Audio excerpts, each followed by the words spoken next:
유기의 외환시장 이야기. 안녕하세요. 유기입니다. 아침 저녁으로는 선선한 바람이 제법 가을 냄새가 납니다. 일교차 심하니 감기 조심하시고요. 그럼 9월 15일 외환시장 살펴보겠습니다. 기다리고 기다리던 미국의 금리를 결정하는 한 주가 시작되었습니다. 여러모로 의미가 있는 한 주가 될 것 같습니다. 일단 이번 주 목요일 새벽 미국의 금리 결정이 있습니다. 0.25% 인하를 기정사실로 보고 있고 향후 한 번 더 하느냐, 두 번 더 하느냐가 관건일 것 같습니다. 지난주 이 움직임에서 일본 이시바 총리의 갑작스럽지만 갑작스럽지 않은 사임 소식이 엔화를 잠시 출렁이게 했지만 생각보다 엔화는 견조하게 잘 버텨주었고 프랑스 정부 붕괴 역시 현실이 되었지만 예측되었던 부분이라는 시장 반응에 환율에는 큰 혼란이 없이 지나왔습니다.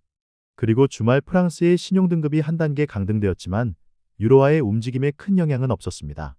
지정학적 리스크로 부각되었던 러시아의 폴란드에 대한 드론 침공도 상당히 예민할 수 있는 부분이지만 무난하게 덮여지는 모습이었고 이스라엘의 카타르 공격 역시 조용히 무마되는 모습으로 넘어왔습니다.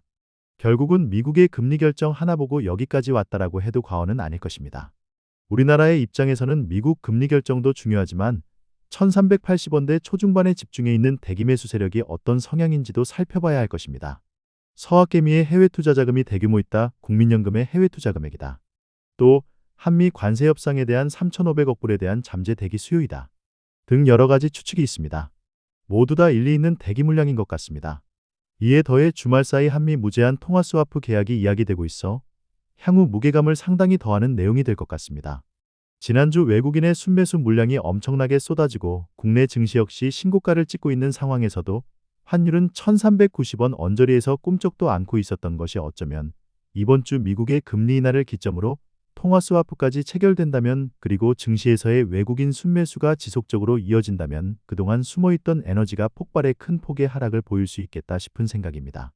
반면 이에 비해 일본은 이시바 이후 새로운 총리로 다카이치가 재부상하고 있어 그녀의 확장적 재정정책이 엔화의 약세를 유도할 수 있기에 다시금 엔화는 약세의 모습을 보일 수 있겠다 싶은 생각입니다.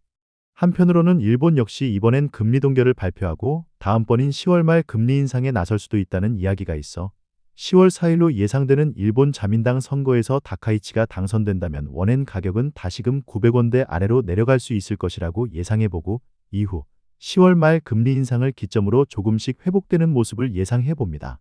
또 말이 많아지네요. 정리하자면 미국의 금리 결정은 0.25% 인하가 기정사실이다. 다만 올해 한 번 더 인하하느냐, 두 번 더 인하하느냐에 대한 힌트가 주어지느냐가 관건일 것이다. 그리고 일본의 차기 총리가 누가 유력한가에 대한 이야기가 부각될수록 엔화 약세의 모습이 나오느냐 아니냐에 대한 출렁임이 있을 수 있으니 잘 지켜보자. 우리나라 입장에서는 1380원 중반대가 강한 지지선이었는데 이번 금리 인하 그리고 무제한 통화 스와프 체결 등 굵직한 이슈들과 외국인 순매수 움직임이 지속적으로 이어진다면 환율은 큰 폭 하락할 수 있으니 주의하자는 내용입니다. 물론 지정학적 리스크 역시 배제할 수 없는 요인이긴 하나 크게 영향을 주는 내용은 아직 없을 것 같습니다. 이번 주는 미국의 금리 결정이 있습니다. 그리고 수요일 17일 저녁 캐나다의 금리 결정 그리고 미국의 금리 결정 이후 18일 저녁 영국의 금리 결정과 다음 날인 19일 일본의 금리 결정이 있습니다.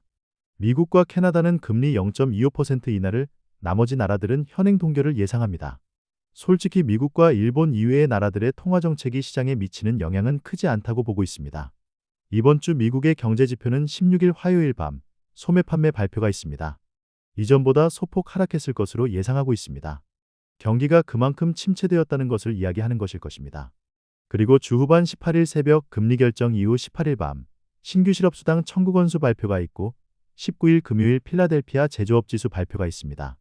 실업수당 청구 건수는 소폭 하락하고 제조업의 경기는 상당 부분 회복되었을 것으로 예상하고 있습니다. 이상으로 9월 15일 주간 움직임 예상해 보았습니다. 1,400원에 대한 무게감이 강하고 오래 버텼으니 아래쪽으로의 하락을 염두에 두어야 한다는 생각이라고 말씀드렸습니다. 지난 주말 장거리 운전을 했더니 상당히 피곤하네요. 한 해 한 해가 다른 걸 보니 새삼 세월의 무게감이 실감납니다. 운동 좀 해야 하는데. 암튼 일교차 심하니 건강 유의하시고 다음 주 22일 인사드리겠습니다. 감사합니다.